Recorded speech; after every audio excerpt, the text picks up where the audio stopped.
personnel et très engagé sur des thématiques totalement différentes. En fait, bon là tout à l'heure vous avez expliqué que le pourquoi de ce film, hein, sur une histoire que vous avez connue, qu'on retrouve dans Le Roi de cœur de Philippe de Broca, et qui est très, je dirais, enfin, quelque part jouissive, légère, et en fait, le propos est tellement différent en même temps, parce que dans le film de Le Roi de cœur, les patients eux-mêmes retournent à l'asile parce que la société ne leur convient pas.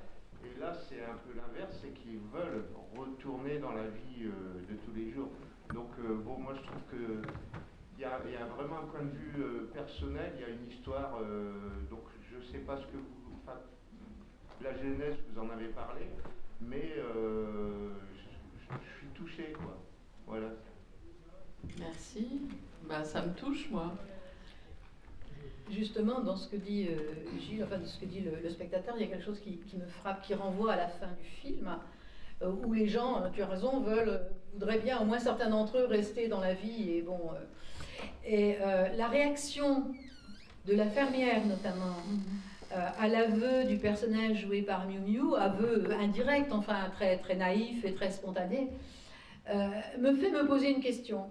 Est-ce que l'essentiel de la folie, pas tout, bien sûr, le personnage joué par Jean-Pierre Léaud a visiblement une pathologie, quoique il y a certainement d'autres façons de la traiter, mais est-ce que une partie au moins de ces pathologies ne résiderait pas dans le regard qu'on porte sur le malade ? Oui, enfin moi je ne me sens pas du tout experte pour parler de tout ça, hein, évidemment. En tout cas, c'est ce que le film essaye de dire. Mais là, la réaction de l'infirmière, c'est aussi qu'à partir du moment où le mot est dit, elle ne peut pas assumer de les garder. Oui, c'est clair. Ce qu'on avait voulu faire, c'était un peu encore autre chose. C'est-à-dire que si ce mot était dit, alors elle... Sa responsabilité était voilà, engagée. c'était toute une autre histoire qu'elle ne pouvait pas organiser, faire vivre... Oui, c'est vraiment la stigmatisation. Enfin, en tout cas, c'est ce qu'on essaye de raconter dans le film. Comment le fait de... par exemple, toute la séquence sur ils sont belges.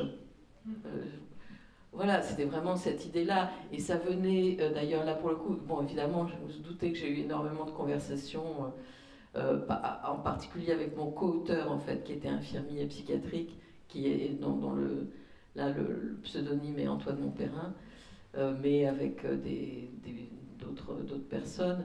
Mais cette histoire sur les Belges venait d'un texte de Maud Manoni, dont je ne me souviens pas très bien, mais qui racontait comment le fait d'aller ailleurs, dans un autre pays, de parler une autre langue, pouvait faire bouger le regard et donner comme des perspectives différentes, d'autres perspectives, d'autres voies, d'autres associations, et peut-être ouvrir des routes, quoi. Et cette histoire de « ils sont belges », c'était comme... en effet, c'est... Suisse, pardon, excusez-moi. Suisse, pardon. Heureusement que vous avez vu le film.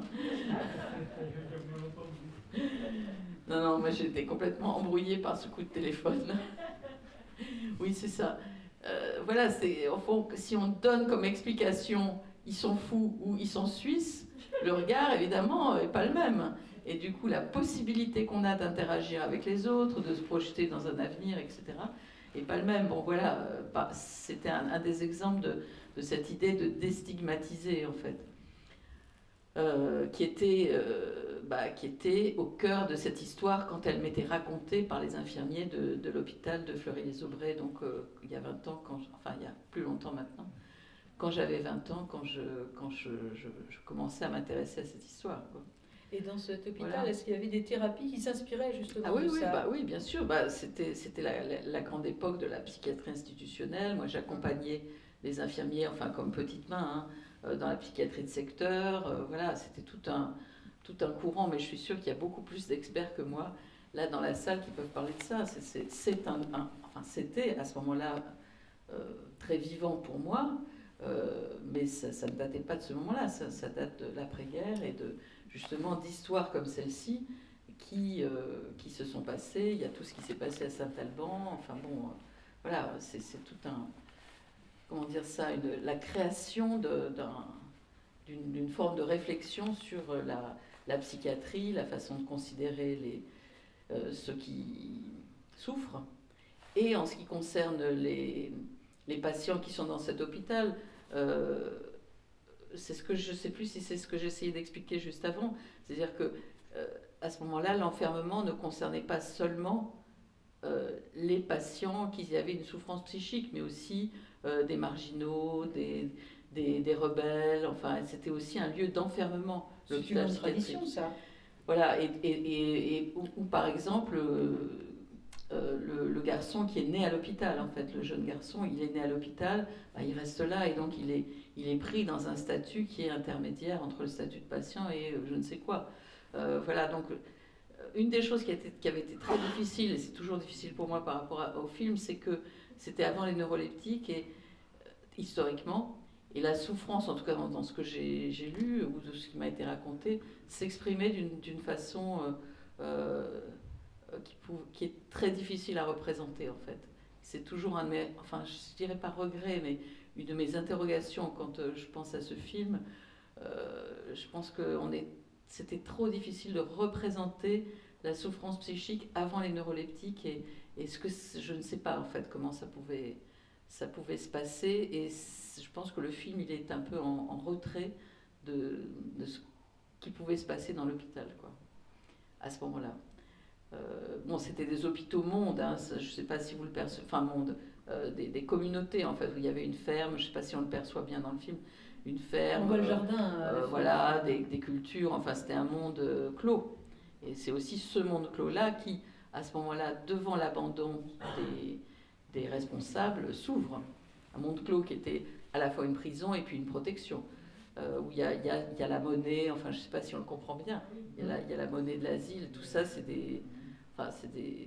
on a évidemment pas mal travaillé pour que ce film soit juste sur tous ces plans-là.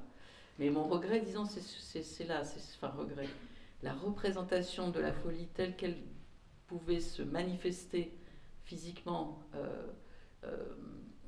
enfin dans l'être à ce moment-là, je pense que c'était très très difficile pour nous, pour moi, pour les acteurs, enfin pour tout le monde. Voilà. Enfin, une diversité de personnages et d'attitudes, notamment au début, qui permet quand même d'avoir une petite idée. Je ne sais pas même si on si peut se représenter, en fait. Je ne sais pas. Je sais pas. Mais tu parlais des neuroleptiques, c'est vrai qu'ils ont été aussi un recours un peu facile parfois. Oui, enfin, oui, sûrement, bien sûr, mais tu as aussi, comment dire, une façon d'apaiser aussi la douleur. Bien sûr. Non, mais c'est pas une condamnation, c'est pas systématique, mais entre apaiser la douleur et éteindre les individus, bien sûr, hein, il y a quand même. Et je crois que le curseur là, il a bougé par rapport à ça. Ah oui. Oui. Là, ce qu'on voit, c'est que c'est la relation en fait avec les personnes qu'il rencontre qui peut peut-être ouvrir des espaces. Il y avait tout un pan qui était une vraie interrogation et assez compliqué, c'est comment faire vivre un groupe dont les membres ne sont pas forcément à chaque instant dans une relation aisée les uns avec les autres. Ça, c'était un grand sujet.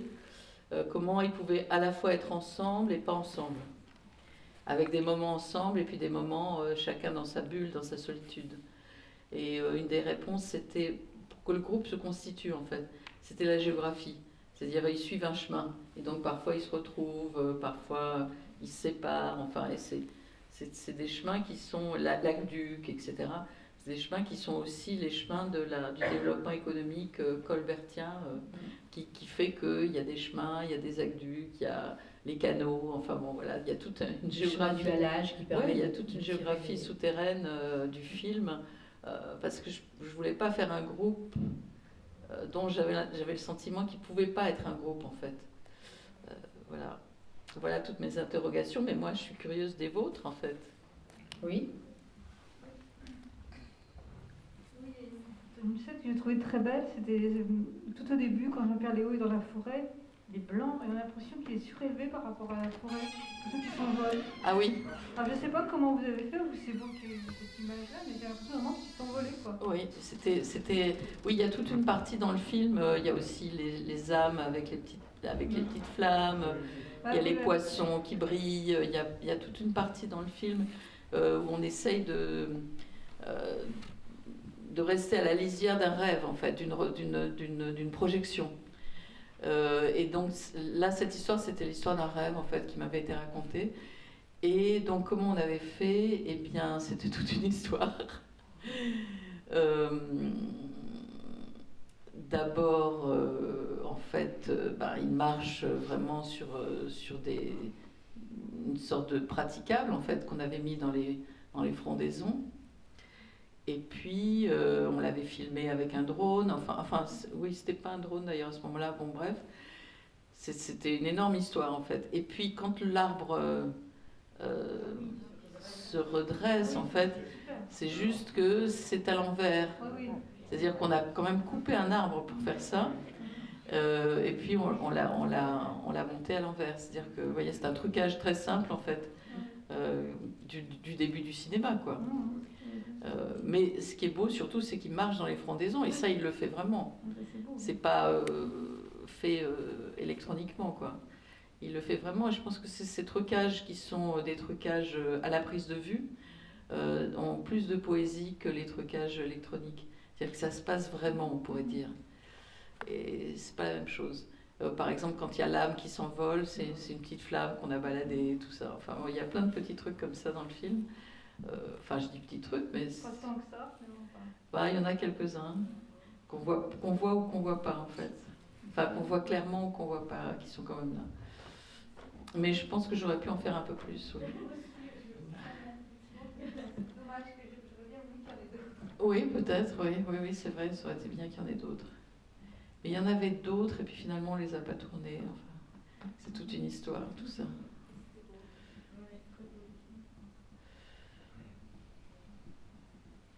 Il y a un arrière-plan historique, évidemment. Et dans les rencontres, notamment, je pense que, par exemple, Moïse, je pense qu'il fuit pas par hasard les Allemands. Et sa rencontre avec le personnage joué par Miu Miu, ça baigne vraiment dans la tendresse. On imagine des possibles qui n'auront jamais lieu. Oui, c'était ça, en fait, essayer de représenter... En fait... la difficulté, la limite de cette histoire, c'était que, bien sûr, qu'on voulait représenter des possibles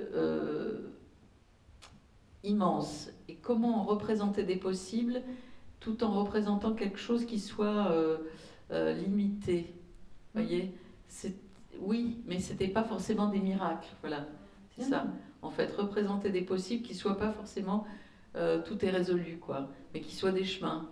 Alors des chemins qui a des petits bouts, et puis ça s'arrête, mais ça continue d'une autre façon, etc. Voilà, et donc cette histoire avec Moïse, c'était ça, en fait, une sorte de parenthèse où peut-être qu'elle aurait pu rester là, peut-être que ça aurait pu continuer, et puis finalement non. Parenthèse enchantée. Comme beaucoup de choses dans la vie qui sont... Des fragments qu'on arrive à poursuivre sans que ce soit forcément une ligne continue, en fait. Le discontinu pouvait être un parcours. Il y a des discontinuités de toute façon. Ouais. Mais le nom de Moïse me fait penser que, peut-être est-il menacé par le nazisme, parce que c'est quand même un prénom juif. Alors qu'il soit juif ou pas, peu importe. Déjà, son prénom le désigne à la vindicte nazie, et elle-même est aussi marginalisée par son statut. Donc, il y a aussi quelque chose de l'ordre de cette espèce de miracle, pas au sens surnaturel, bien sûr, mais au sens de une rencontre entre deux exclus qui se trouvent l'espace d'un instant. Exactement, oui, entre deux personnes qui sont au bord de la route, quoi, deux errants. Oui, tout à fait, oui. Je cherche quoi vous raconter, en fait. Peut-être que... Moi, j'ai du mal à parler toute seule. Soliloquer. Faut que vous parliez un peu pour que ça m'alimente, parce que là, j'ai du mal. Moi, j'aurais parlé un petit peu de mon expérience, parce que j'ai travaillé dans des institutions de psychothérapie institutionnelle dans les années 70. Voilà, ça oui. monte un petit peu loin, notamment dans les structures de la Nouvelle Forge, mais j'ai bien connu aussi Roger Gentil, j'ai bien connu Tosquelles, Torrubia. Et je voulais dire que ce qui est important dans le film, pour comprendre tout ce mouvement-là qui a eu lieu après la guerre, c'est justement ce qui s'est passé pendant la guerre. Vous avez évoqué Saint-Alban. Saint-Alban, c'est un village de Lozère dans lequel Tosquelles, qui était un médecin réfugié d'Espagne, qui avait fui la guerre d'Espagne, est devenu le médecin-chef. Et en fait, il a ouvert l'hôpital sur le village parce qu'il y avait une question de survie. Tout le monde allait mourir de faim. Et donc, c'est un petit peu le parallèle à cette histoire qu'on voit là. C'est-à-dire qu'il faut survivre, il faut manger, il faut travailler. Et du coup, la barrière, la séparation qui se fait dans la vie ordinaire, d'un côté de la barrière et de l'autre, c'est-à-dire des gens qui sont enfermés et des gens qui sont enfermants, cette barrière-là, elle saute parce qu'il y a des circonstances exceptionnelles. Le début du film, c'est la débâcle. Ça veut dire que tout est par terre, tout est renversé, tout est n'importe comment. On voit ces gens qui sont dans le chaos. Et ce chaos-là, il a permis finalement des expériences comme celle de Saint-Alban. Et ce qui s'est passé aussi après la guerre pour créer le mouvement de la psychothérapie institutionnelle, c'est le retour d'un certain nombre de médecins communistes qui ont été en captivité. Je pense à Lenné, je pense à Bonafé, je pense à Le Guillan, des médecins comme ça qui ont vraiment créé ce mouvement-là d'une autre psychiatrie en France. Et parce qu'eux avaient vécu l'expérience de la captivité et quelque part ils l'ont renversé. C'est-à-dire qu'en fait c'était un mouvement non pas d'enfermement mais de défermement, on peut dire défermé. Et ça a vécu dans un certain nombre de lieux où c'est vrai que cette distinction entre soignant et soigné perdait complètement son sens. Dans le vécu de tous les jours, ça n'avait pas de sens. Donc c'est pas une question de symptômes créés par le regard, c'est que la situation globale dans laquelle baigne l'institution fait que justement la question de qui est malade, qui n'est pas malade, qui est soignant, perd complètement son importance et sa pertinence. Ça ne veut pas dire qu'il n'y a pas de malade, et ça ne veut pas dire qu'il n'y a pas de trouble et qu'il n'y a pas de souffrance psychique, parce qu'il y a des vraies souffrances psychiques, et moi j'étais plutôt dans le milieu enfant et adolescent, et il y a vraiment des enfants fous et des choses très difficiles. Mais le contexte global dans lequel tout le monde baigne fait que les choses se vivent complètement différemment. Je ne peux pas dire beaucoup plus que ça, mais j'ai beaucoup aimé le film à cause de ça, et notamment le rapport à la guerre, quoi. Le rapport à la guerre, qu'est-ce que vous voulez dire ? Je veux dire que la guerre, c'est une circonstance majeure, complètement extraordinaire, qui fait sauter tous les repères. Les scènes du début, les scènes de la débâcle, on en a vu beaucoup. On connaît beaucoup de films là-dessus, sur l'Exode. Et pendant quelques mois, tout le monde est perdu, tout le monde est perdu, même au sens de perdre ses repères, son domicile. On voit des gens qui reviennent dans leur maison quelques temps après. Là pour eux, c'est fini, ils retrouvent la vie normale. Mais du coup, c'est aussi quelque chose qui ouvre tous les possibles, ou d'autres possibilités. Et c'est ce que le film montre très bien d'ailleurs, c'est que d'un seul coup, il y a des possibilités, comme par hasard, la grille est ouverte. Et par qui elle est ouverte? C'est ça que je veux dire. Oui, la grille est ouverte, oui, c'est ça. Il y a une vacance en fait. Oui, il y a une vacance de l'ordre, avec du chaos, du désordre, des risques, de la mort possible, mais aussi d'autres perspectives, un renversement. Oui, vous avez très bien parlé et dit absolument ce que j'aurais dû dire. Merci.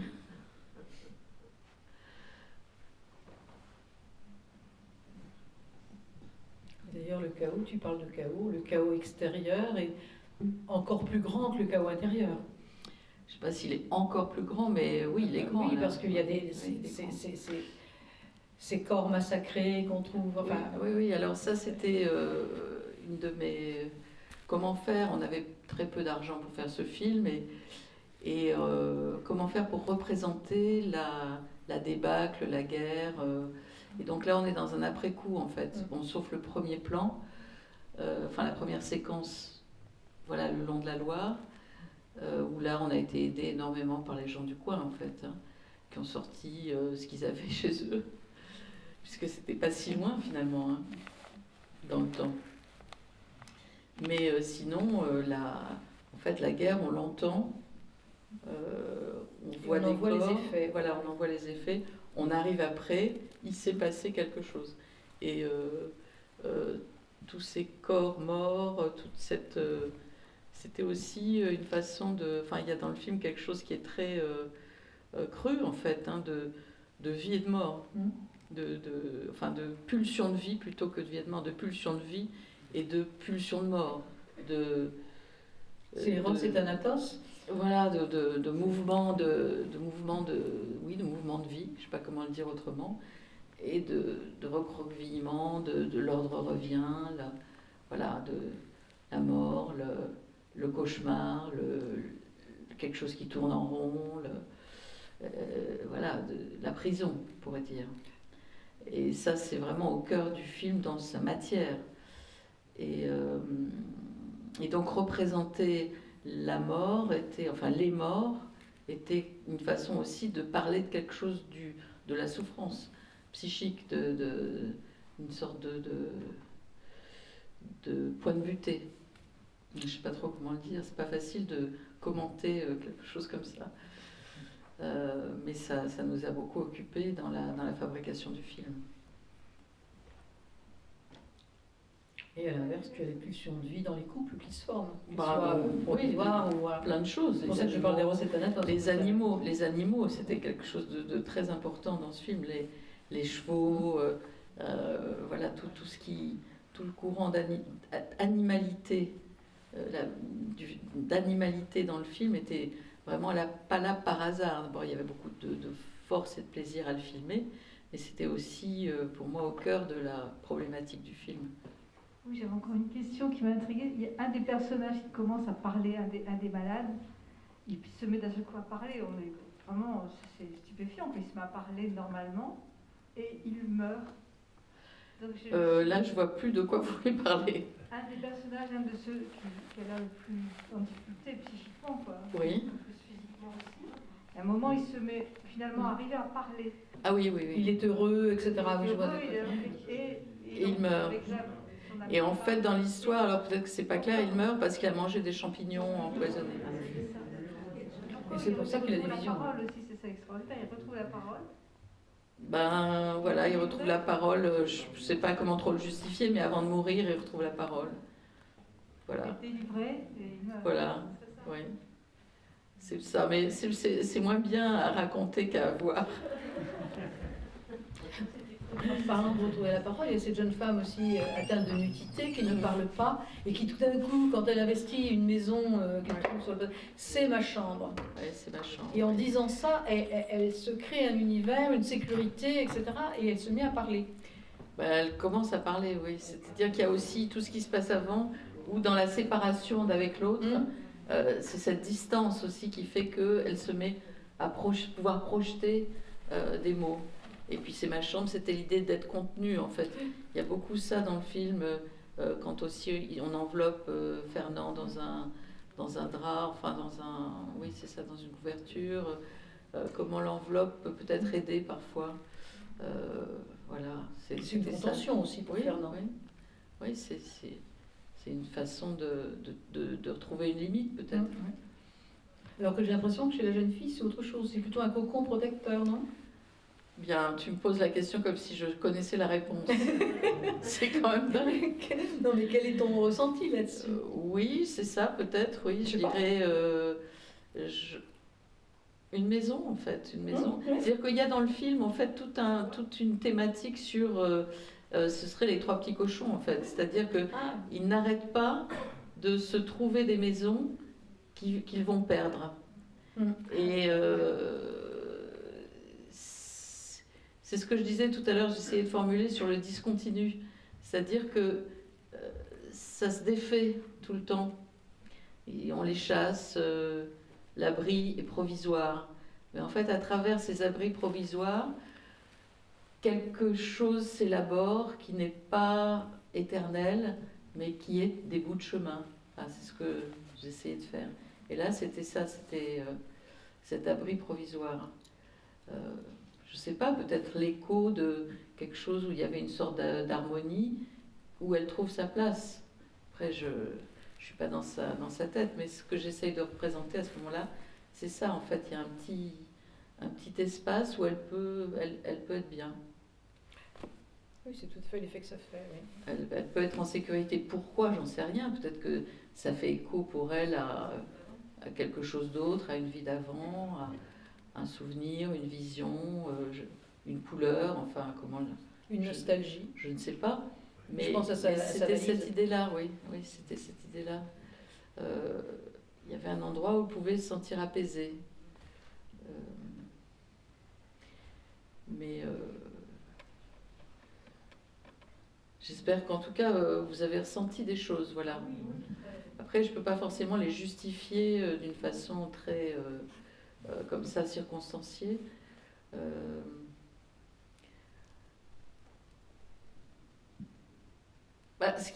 C'est d'ailleurs ma difficulté à participer au débat, c'était aussi au cœur de la réalisation du film, c'est-à-dire que, comment dire ça, évidemment, on a beaucoup travaillé à ce que ce soit vrai.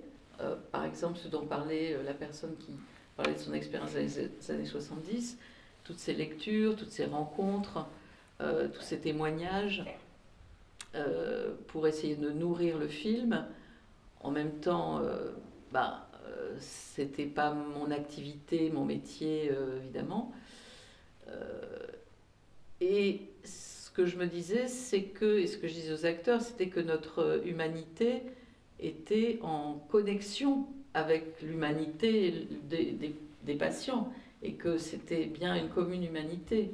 Mais c'est comme une commune humanité qui ne cesse de reculer. Enfin, pour moi, c'était très difficile, et pour eux aussi. Voilà, on essayait de donner quelque chose, de donner un sentiment juste, mais avec le sentiment que c'était bien difficile, quoi. Du coup, c'est vrai que je me sens, voilà, je me sens pas, c'est pas facile pour moi d'avoir une parole assurée sur ce film. Voilà, pour cette raison en fait, que c'est tellement difficile de sonner juste, enfin, par rapport à tout ça, que voilà. Et pourtant, des psychiatres ont reconnu ta justesse de ton. Oui, oui, oui, oui. Donc, oui, c'est vrai, oui. C'est quand même. Moi, je ne sais pas combien de temps a duré le tournage. Attendez 2 secondes. Non, mais. Alors, le tournage. Voilà. Combien de temps a duré le tournage? Je me souviens plus très bien, mais peut-être 6-7 semaines par là. Oui, ça doit être 7 semaines, je dirais. Par là, oui. Donc on a tourné dans 3 régions en fait. Parce que comme c'était assez compliqué, ben oui, vous avez vu le générique, j'imagine, c'est assez compliqué de financer ce film. Donc il a été financé justement grâce à ces 3 régions, qui correspondaient aussi à un parcours en fait, et puis grâce à l'apport de la Belgique, et puis du Québec en fait, enfin du Canada, puisque Moïse est un acteur qui vient du Canada, et puis j'avais aussi fait la post-production du film à Montréal. Donc oui, c'est ça, je pense, cette semaine. J'ai pris le micro, donc je vais me permettre d'intervenir. Oui, Vous êtes le bienvenu. Oui, moi je trouve que c'est totalement actuel. C'est-à-dire que la psychiatrie s'est améliorée, hein, notamment avec une certaine liberté des patients qui ont eu une éducation, qui peuvent retourner, et je le dis parce que j'en ai rencontré, hein, qui font de l'auto-hospitalisation, c'est-à-dire qu'ils retournent quand ils sentent que ça va très mal. Et donc la psychiatrie a beaucoup évolué. Et là, je dis c'est très actuel parce que dans la période, vous avez employé les mots d'enfermement, d'isolement, on pourrait dire de confinement. Et ça montre aussi justement un manque de connaissances, parce qu'en fait, pour moi, ce qu'on a vécu là, et vous le faites ici, c'est simplement des problèmes d'hygiène et de risques sanitaires. Et les effets ne sont pas encore dissipés de ce qu'a été à la fois ces confinements ces mots de guerre employés, ces mots de couvre-feu, et je retrouve ça dans le film lorsqu'on vient de vivre. Et j'ai envie de dire que ce film va peut-être permettre aussi à des gens de comprendre que la liberté, il faut la conquérir avec son éducation, avec tout ce qu'on peut respecter des autres. Oui, c'est beau ce que vous dites. Moi, j'aurais envie de dire, d'ajouter, il faut la vivre. Il faut essayer de la vivre. On n'y arrive pas toujours, mais il faut essayer de la vivre. Mais oui, alors, quelquefois, j'ai montré ce film. Pardon, allez-y, je vous en prie. Une toute autre question, je me suis demandé, est-ce que vous aviez eu à un moment l'idée, ou pas du tout, de filmer avec des patients réellement, plutôt que de prendre des interprètes?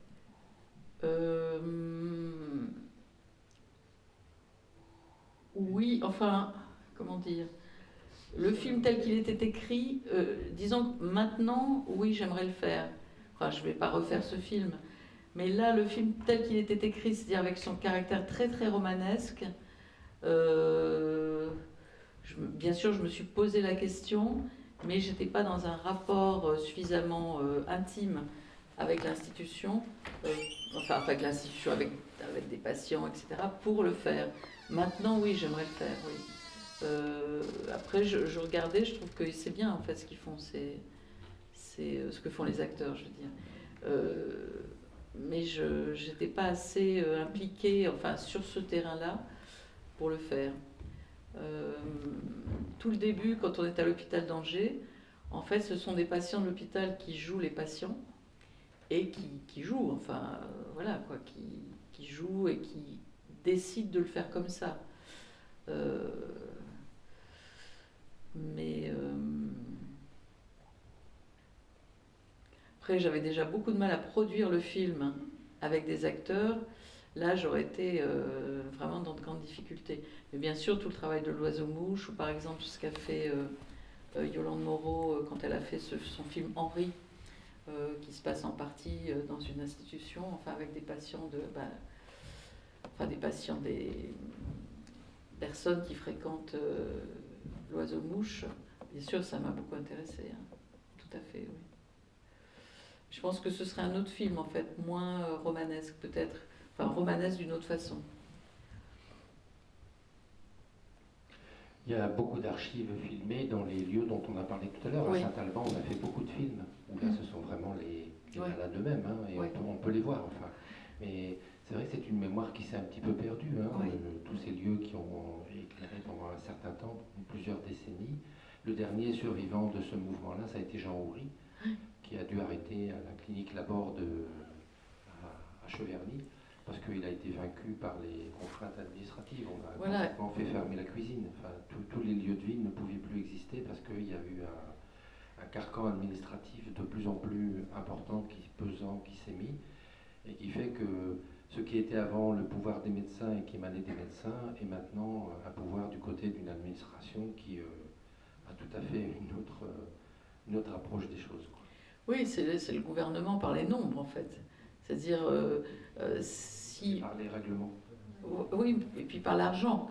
Combien ça coûte, au lieu de se demander qu'est-ce que ça rapporte à la société, enfin, pas en termes d'argent, mais de relations, de réparation, d'ouverture d'esprit. Chaque être est une richesse. Alors que si on se demande combien ça coûte, bah, évidemment, mieux vaut donner des médicaments. Enfin, mieux vaut, j'en sais rien, mais on peut se dire que c'est une addition qui est plus facile à faire, en tout cas. Et j'ai souvent, quelquefois montré ce film, invité par des psychiatres ou dans des lieux qui voulaient promouvoir l'idée qu'il y avait une autre psychiatrie possible.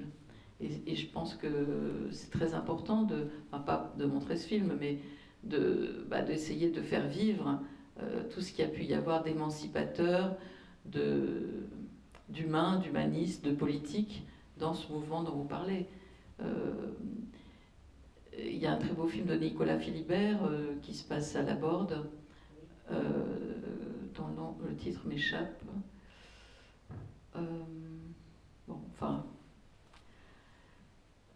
crois que ça nous concerne aussi dans notre vie, qui n'est pas du côté de la grande souffrance psychique peut-être, mais la façon dont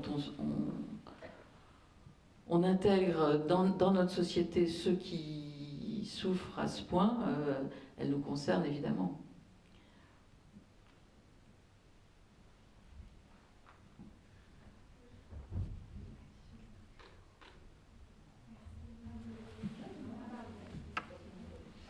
Moi, c'est plus une remarque.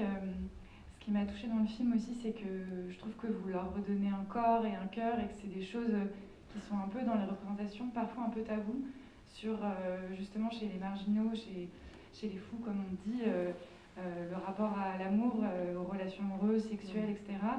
Et à la fois, ça croisait cette affirmation-là et enfin, voilà, je trouvais ça très beau, la manière dont ils affirmaient leur désir, leur rapport au corps assez libre, etc. Et en même temps, ça croisait aussi une émancipation et une affirmation de la femme aussi, parce que c'était souvent chez le personnage féminin.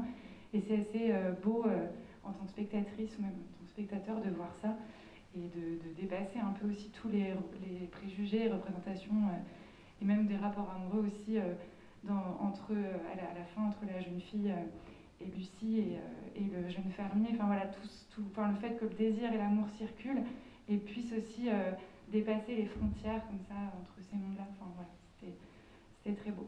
Merci, merci.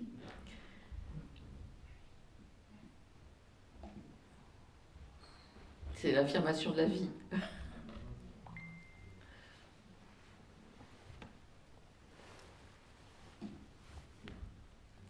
Une remarque. Oui, madame, je vous admire de traiter de tels sujets. Vous êtes blindée psychologiquement comme... Pas tellement. D'ailleurs, on le voit dans ce débat, j'ai un mal fou à le faire. Il faut le faire. Et comment vous avez été amené à choisir Angers? Parce que comment ça s'est fait pour que ce soit... Je ne suis pas blindée. Mais alors Angers, comment ça vous avez été amené à choisir? Ben, c'est pas tellement qu'on a choisi Angers. Hein, c'est bon, d'abord dans l'histoire c'était au bord de la Loire. Ah bon, oui. Donc en fait, je trouvais qu'il y avait quelque chose de très fort dans ce fleuve, dans la Loire. Et donc, et je cherchais aussi comment ce trajet pouvait avoir lieu, ce groupe pouvait se constituer, mené par les trajets. Et donc, quand j'ai vu l'hôpital d'Angers, il y avait cette grille qui ouvrait sur la Loire. Et donc là, ça m'a paru formidable, en fait, de pouvoir... la grille s'ouvre et voilà, il y a des patients qui rejoignent le flot de l'Exode et on est au bord de la Loire. Et donc moi, ça me permet de filmer la Loire et d'avoir comme espèce de thématique en fait dans le film l'eau, les chemins de halage, après il y a les canaux.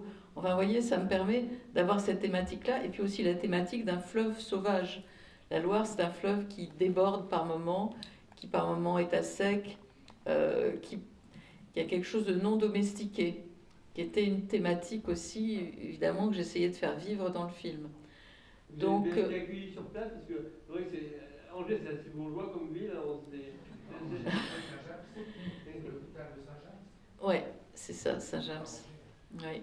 Et donc, en fait, voilà, j'ai fait énormément de repérage pour faire ce film parce que, en fait, il a mis 2 ou 3 ans à se produire. Et du coup, pendant 2 ou 3 étés, on a fait des photos, dans des tas d'endroits. Puis il y avait toute une thématique sur la nature aussi, sur le visage des chemins, le visage des bois. Enfin, comment un endroit pouvait être. C'est un peu ce que disait Anne-Marie tout à l'heure sur la maison qui pouvait apparaître comme un refuge pour Lucie. Et donc, en fait, les paysages dans le film, pour moi, enfin, c'est compliqué de vous raconter ça, mais les paysages dans le film sont comme des visages. C'est-à-dire qu'il y a des endroits qui peuvent apparaître, enfin, que j'ai essayé de faire apparaître comme plus ou moins souriants, ou plus gris, ou plus hostiles, ou au contraire accueillants, etc. Donc tout ça, c'est un gros travail de repérage. Et donc dans ce travail de repérage, il y avait aussi du travail de repérage dans des lieux comme des hôpitaux psychiatriques pour celui du début et celui de la fin. Et donc, voilà. Et à l'hôpital d'Angers, il y avait cette caractéristique extraordinaire d'être au bord de la Loire, mais aussi c'était un hôpital qui avait l'architecture des hôpitaux fermes, villages, enfin des mondes, quoi, qui étaient clos sur eux-mêmes. Et donc, je leur ai demandé l'autorisation, et puis ils nous ont très bien accueillis, ils nous ont soutenus à leur manière, quoi. Ils ont été d'accord pour qu'on tourne là, et on a fait des costumes, on a un peu enrôlé certains patients qui étaient d'accord pour être là avec nous, etc., quoi. Ça a été une sorte de base, en fait, pour le film. Et du personnel soignant aussi, non? Voilà, ouais. Oui, ça a été très précieux, en fait. C'est pas moi qui les ai choisis, on s'est choisis mutuellement, vous voyez. C'était super fort de se rencontrer. Et puis aussi, vous voyez, sur des tas de points, en fait, on a discuté sur les costumes, qu'est-ce qui pouvait être les blouses de l'époque. Enfin, il y a plein de détails, en fait, qui sont dans le film, qui étaient nourris par bien sûr, un travail de documentation, mais aussi, une fois qu'on était là, il y avait aussi l'histoire de cet hôpital-là.